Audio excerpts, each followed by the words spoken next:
वजीर आजम के मुशीर बराए सियासी उमूर राना सनाउल्लाह ने बड़ा दावा करते हुए कहा है कि वो अपनी क़यादत और जमात के इमा पर ही ग्रैंड डायलॉग की बात कर रहे हैं। राना सनाउल्लाह कुछ अरसे से पाकिस्तान तहरीक इंसाफ समेत तमाम सियासी जमातों को एक दूसरे से मुज़ाकरात करने की बात कर रहे हैं। अब उनका ये मौक़िफ़ इसलिए भी ज्यादा अहम हो गया है कि राना सनाउल्लाह न सिर्फ हुकूमती सेटअप का हिस्सा बन चुके हैं, बल्कि ये इंकिशाफ भी कर रहे हैं कि उनकी इस सोच को उनकी जमात की क़यादत की हिमायत भी हासिल है। राना सनाउल्लाह ने इस बात की भी तरदीद की कि वो किसी के कहने पर ग्रैंड डायलॉग की बात कर रहे हैं।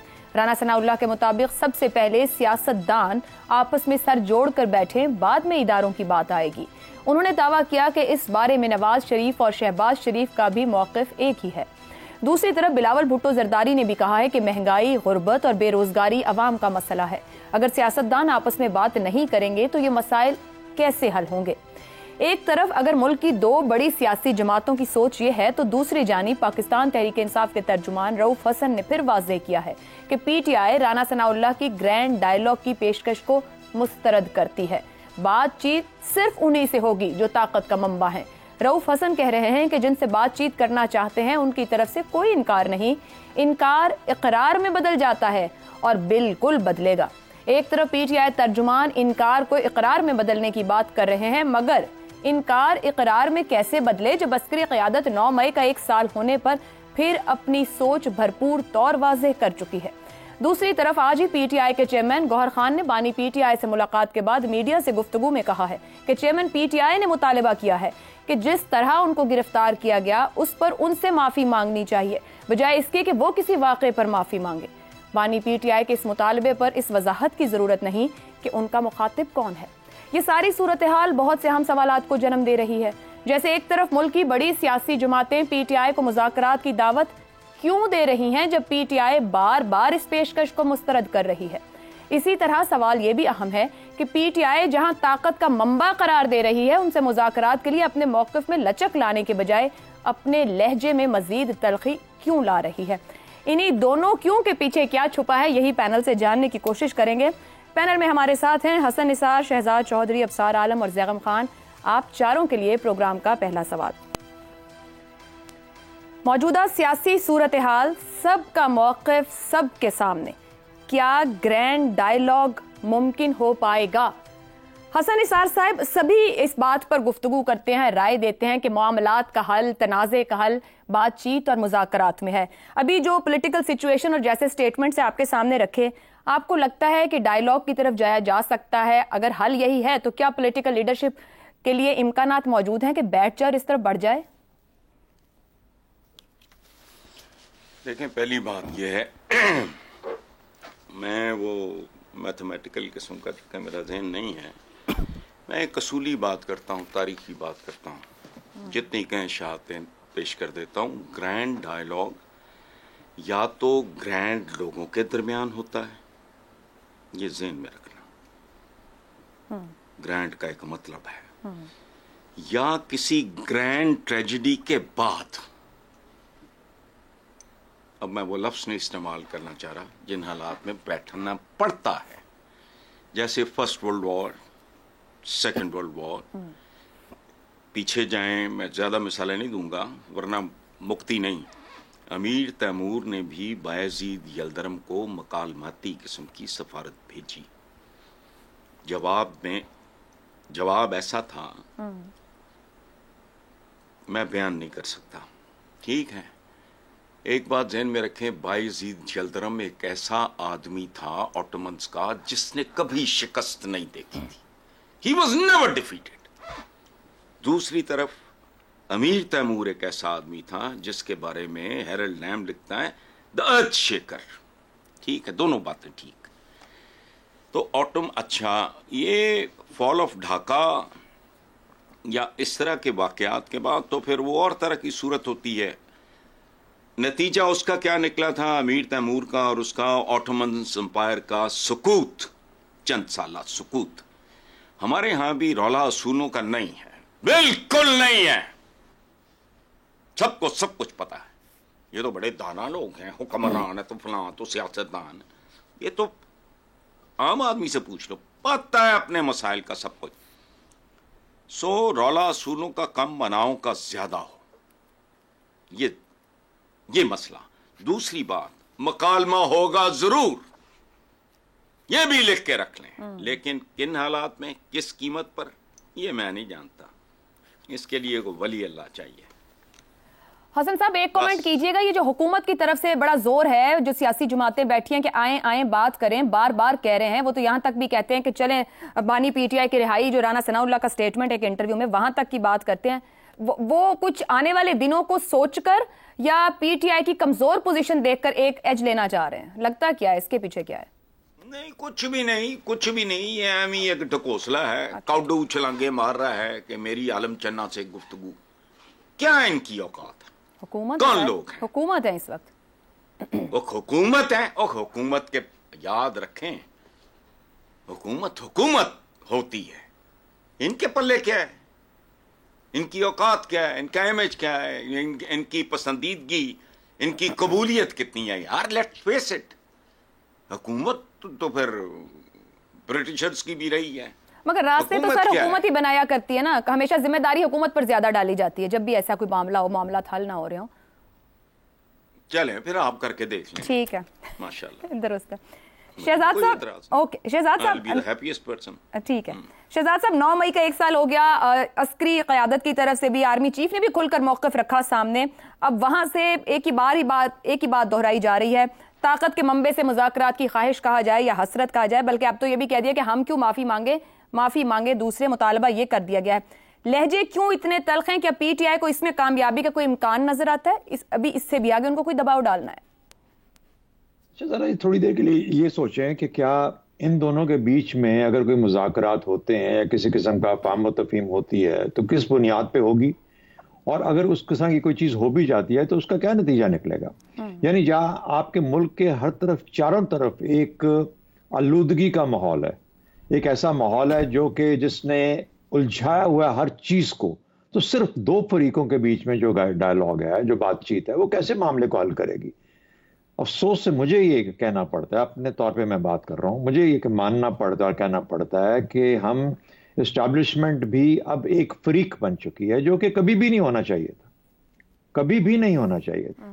ये मामलात सिर्फ उन लोगों के बीच में जो कि सियासी कुव्वतें हैं, जो कि माशरे के अंदर बाकी लोग हैं, इनके बीच में गुफ्तगू होनी चाहिए थी, इनके मामलात को देखा जाना चाहिए था। बार सूरत अब मामलात उस नहज पे पहुंच गए जहां पर कहा जा रहा है कि हम सिर्फ एस्टैब्लिशमेंट से बात करेंगे। एस्टैब्लिशमेंट से तो किसी मुल्क की कोई सियासत को बात नहीं करनी चाहिए, एग्जीक्यूटिव का एक झेली इदारा है। तो पहली बात तो ये होगी, लेकिन उसको छोड़े, जो हमारे हकायक हैं वो अपनी जगह पे ज़मीनी हकायक मौजूद हैं और मैं उन्हीं के बीच में रह के, अच्छा ये हालात का जबर इनको बदलेगा, हालात का जबर किसी तरफ लेके जाएगा। ये मैं नहीं कहता ग्रैंड डायलॉग होगा, ग्रैंड डायलॉग का क्या मतलब है कोई समझ नहीं आती। इन सब का अपना अपना हिसार टूटेगा, जो हिसार बांध रखा है इन सब का हिसार टूटेगा। उसको अनाग कह लीजिए, उसको हिसार कह लीजिए। ये सब जो अपने अपने जोम में मुब्तला है ना इस वक्त, जहां जहां पे बैठे हैं, चाहे वो सियासी हैं, चाहे वो गैर सियासी हैं, चाहे वो किसी माशरे का बड़ा कोई फरीक है, कोई कहीं है। सबसे पहले तो ये बात कर लीजिए, मोदी ने कहा है कि अभी तक 10 साल मैंने सिर्फ आप लोगों को, हिंदुस्तानियों को बोला, मैंने सिर्फ आपको एपेटाइजर दिया है, एपेटाइजर अभी तक चखा आपने, मेन कोर्स अगले 5 साल में आएगा। भाई वो मेन कोर्स क्या होगा? इस एपेटाइजर के अंदर कश्मीर चला गया उनके पास, उन्होंने हमारे ऊपर हमले की कोशिश की, जो फिजिकल हमला हुआ अब हवाई जहाजों के साथ, उसका जवाब भी दिया गया बेशक। तो मुझे नहीं पता कि अब मेन कोर्स के अंदर क्या शामिल है। अब मैं उसको कश्मीर के साथ, आजाद कश्मीर के अंदर मामलात के साथ मिलाता हूं तो मुझे परेशानी होती है कि उसका मेन कोर्स का क्या मतलब है। मैं ये नहीं कह रहा कि वो करवा रहा है वहां पे, लेकिन हम इतने नालायक हैं कि हम सब कुछ होने दे रहे हैं, और फिर तो ये हालात किस तरफ जाएंगे? क्या ग्रैंड डायलॉग की गुंजाइश रह भी जाएगी या नहीं रह जाएगी? आपके मुल्क में साहूकार कोई आपको पैसा देने के लिए तैयार नहीं है, कोई आपका सरमायाकार आपके मुल्क में आता नहीं है, आलूदा होने से सब बचते हैं, कहते हैं ऐसी टॉक्सिसिटी से हम करीब भी नहीं आएंगे। ये क्या माहौल है? ये किस आपके लोग जो आपको पैसा जिन्होंने देना है वो आपसे बात करने के लिए, वो आपको बार बार समझा रहे हैं खुदा का वास्ता है अपने मामलात को दुरुस्त करो। हम 8 अरब डॉलर आपके हाथ में नहीं पकड़ा सकते, हमें आपके ऊपर यकीन नहीं है। तो आपके ऊपर यानी किस किस्म की गवर्नेंस हो रही है? ये क्या मामलात है? कौन कंट्रोल में है? और अगर कोई कंट्रोल में नहीं है या कोई गलत लोग कंट्रोल में है तो उनको कंट्रोल में लेके आओ। तो मुझे नहीं पता कि क्या होगा, ग्रैंड डायलॉग होगा नए इलेक्शन होंगे, इफ़हाम व तफ़हीम होगी, इफ़हाम व तफ़हीम के बाद नए इलेक्शन होंगे, या कोई सिविल वॉर की तरफ हम जाएंगे। ये खुदारा उन, अगर हमारी आवाज जाहिर है कहीं ना कहीं तो जाती होगी आपको टेलीविजन के थ्रू, पहुंचनी चाहिए उन लोगों के पास कि आप किस रास्ते पे चल रहे हैं, इसके क्या नताइज हो सकते हैं। हमें ख्याल करना चाहिए, मुल्क हम सबसे बड़ा है, बेशक हमारी जातों से बड़ा है, हमारे ओहदों से बड़ा है, और हमें इस मुल्क को बचाना है। खुदारा आजाद कश्मीर सिर्फ एक ट्रेलर है, झलक है उन मामलात की जो कि आपके मेन मुल्क के अंदर, ये जरूरी नहीं मोदी करवा रहा है, ये हमारे ही किए हुए हैं जो कि वहां पे सामने आ रहे हैं। हमारी पॉलिसीज क्लियर नहीं है हमारा। तो इसलिए अभी क्या क्या बात की जाए, इकोनॉमी में बात की जाए, फॉरेन पॉलिसी के अंदर जो हमारी बेवकूफियां हैं उसको देखा जाए, हमारी पॉलिसियां जो लेगेसी पॉलिसीज उनको लेकर चल रहे हैं उसको रिव्यू करने की जरूरत है। मुल्क को मुल्क के तौर पे डील कीजिए, दफा मुल्क का कीजिए, अपने अंदर लड़ाइयों से अपने आप को आजाद कीजिए ताकि आप मुल्क का दिफा कर सकें। दुरुस्त हो गया। अब सार साहब, वजीर आजम के मुशीर बराए सियासी उमूर जब ग्रैंड डायलॉग की बात कर रहे हैं, वो किस एतमाद या किस बिना पर कर रहे हैं? क्या अपने साबका और पीटीआई के मौजूदा हलीफों के जरिए मामलात वाकई हल करना चाह रहे हैं? क्योंकि पीटीआई जब बात करती है वो कहती है हुकूमत के हाथ में कुछ नहीं, ना कोई इख्तियार है, ना कोई इनकी मर्जी है, बल्कि हुकूमत कोई तस्लीम नहीं करते हैं। देखिए, बात यह है कि असल इशू है मईशत का। दुरुस्त। हुकूमत ये चाहती है कि मईशत को ठीक कर ले, और मईशत तभी ठीक होगी जब मुल्क में सियासी इस्तेहकाम होगा और पॉलिसीज़ में तसलसल होगा। वो उस वक्त तक मुमकिन नहीं जब तक कि इमरान खान के साथ कुछ मामला तय नहीं होते। अच्छा, दिलचस्पी की बात यह है कि इमरान खान को भी पता है ये बात कि ये मईशत को ठीक करना चाह रहे हैं। इमरान खान को भी पता है कि अगर मईशत ठीक हो गई तो मैं इस वक्त जो हाई हॉर्स पे बैठा हूँ ये वो बात नहीं रहेगी। वो जो मकबूलियत की हम बात करते हैं ना, मकबूलियत की हवा के घोड़े पे बैठे हैं, उन्हें पता है फिर ये नहीं रहेगा। इसलिए वो नहीं चाहते कि किसी तरह भी कोई इस्तेहकाम आए या कोई तसलसल आए या ऐसा कोई अमन व अमान की सूरत हाल इस मुल्क में बेहतर हो जिससे मार्केट मुस्तहकम होकर पॉजिटिवली रिस्पॉन्ड करे। तो मईशत तो बेहतर वो होने नहीं दे रहे। IMF को ख़त लिखना, आपके ख्याल में क्या कोई ऐसा शख्स कर सकता है जिसके अंदर अपनी ज़ात से ऊपर उठकर सोचने का जज्बा हो? ठीक है, करप्ट हैं सब मानता हूँ और इनएफिशिएंट भी हैं, लेकिन एक बात तो कंसेंसस सा बन गया है ना कि IMF के साथ एक मुआहिदा मुकम्मल करेंगे तो हमारे लिए आगे बढ़ने की बेहतरी है, आगे बढ़ने के चांसेस हैं। IMF को ये ख़त लिखना कि आप इस हुकूमत को पैसे ना दें जब तक ये आपको ये काम नहीं करके देते, ये किस लिए था? इसलिए था कि वो ना दे और मईशत ख़राब हो। कितना अर्सा 2 साल वो कोशिश करते रहे, कहते रहे कि पाकिस्तान दिवालिया हो जाएगा, पाकिस्तान श्रीलंका जैसा बन जाएगा। ये सब आपने सुना। फिर कांग्रेसमैन के ज़रिए जिस तरह पाकिस्तान के ख़िलाफ़ लॉबी की गई अमेरिका में, अमरीकी सफ़ीर से भी मुलाकातें हुई हैं। दूसरी तरफ तो बात यह है कि अवाम की जो बुरी मईशी हालत है, माशी हालत है, उस पे सियासत हो रही है दोनों तरफ से। अब देखें उस पर कौन कामयाब होता है। एक बात जो मैं कहना चाह रहा था कि वो कश्मीर वाली बात पे शहजाद चौधरी साहब ने बहुत दिल से बातें की हैं और मैं समझता हूँ कि ये सबके लिए लम्हा फ़िक्रिया होना चाहिए। और लेकिन लम्हा फ़िक्रिया उनके लिए होता है जिनका ज़मीर ज़िंदा हो। जब हम पिछले 70-75 साल से जिस रास्ते पे चल रहे हैं, पाकिस्तान तो बनाया गया था इसलिए कि एक मुस्तहकम इस्लामी मुल्क होगा जो इंडिया में रह जाने वाले मुसलमानों को एक शील्ड भी प्रोवाइड करेगा कि इंडिया वहाँ पे मुसलमानों के ख़िलाफ़ कोई कार्रवाई ना कर सके। और कश्मीर तो हमारा अटूट अंग था, वो तो हमारे साथ ही आना था। आप बता दें, आप अभी वीडियोस देखें यूट्यूब पे श्रीनगर की और मुजफ्फराबाद की। श्रीनगर तक वो ट्रेन लेके गए हैं और ये पिछले 10 साल में किया मोदी ने। और पिछले 10 साल में हमारे यहाँ, मैं शहजाद चौधरी साहब से अब माजरत के साथ एक बात कहना चाहता हूँ कि वो कहते हैं इस्टेब्लिशमेंट फ्रीक बन गई है। क्या कर रही थी इस्टेब्लिशमेंट पिछले 10 साल इस मुल्क के साथ? क्यों यहाँ पे इस्तेहकाम नहीं आने दिया गया? यहाँ पे मुजफ्फराबाद में ट्रेन क्यों नहीं पहुँची? ये बातें हम करते रहे हैं ना, तो हम पे गद्दारी के पर्चे हुए, हमें मुल्क दुश्मन कहा गया, हमें सिक्योरिटी का वो कहा गया कि हम थ्रेट हैं। तो जो शख्स इस मुल्क में सच बोले, आईना दिखाने की कोशिश करे टाइम पे, उसको तो सब मिलके पड़ जाते हैं क्योंकि वो उनके हलवे की देग पर हाथ डालता है। तो ये असल इशू है। अपनी हलवे की देग है, बाकी सब नाम हैं लोगों के और उनके मफादात के।